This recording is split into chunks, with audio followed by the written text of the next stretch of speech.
this tutorial, we will demonstrate on how to perform code stepping at the instruction assembly level and at the C, C++ language level. We will demonstrate both from the GDB console and from the Ariba IDE. Here, we already have the target system up and running, with the vmon2 active and a GDB console connected to the target. The first thing we do is to set a breakpoint. So let's go ahead and type in bsys_rmdir to break on the system call that handles directory removal. Next, we will continue with the target execution. Let's now move to the shell prompt from the target device and enter the command rmdir foo. Now we can see that the GDB has caught the breakpoint. The first thing that we can do is to set up the GDB to always display the instruction of the current CPU program counter. The command is display/i$PC. Let's also enter the command disassemble to see where we're at currently in the execution stream. Let's perform a single instruction stepping with the command step I. We can repeat the last command by pressing enter.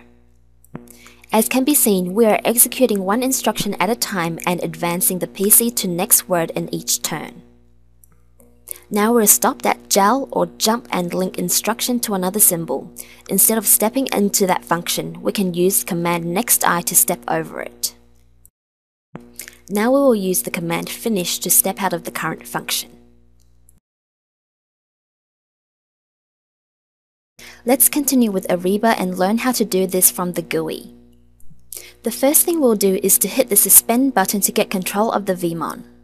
Now we can set a breakpoint from the source file. It is in the file name i.c. We have already located the function that we want to break on, so we'll right-click and toggle a breakpoint at this location. Done. Now let's hit the resume button to resume vmon. Let's go back to the target's console and enter rmdir foo to trigger the breakpoint. By default, the stepping mode is set to C language level. We can set it to operate in instruction stepping mode by toggling the icon in the debug panel. In the middle of the Ariba IDE, a disassembly window conveniently shows the decoded instructions around the program counter. Pressing the Step Into button or hitting the F5 key will now perform single instruction stepping. Now we've stepped into a new symbol named do_rmdir. Let's step a few more. Now we're at a JAL instruction. Let's perform a step over operation instead of a step into. To do that, we will use another button named step over or hitting the F6 key. As can be seen, we've stepped over to the next instruction. Let's pretend we're done and want to step out of this function. To do that, we can use the step return button or the F7 key. It worked. And now we have returned to the caller function frame.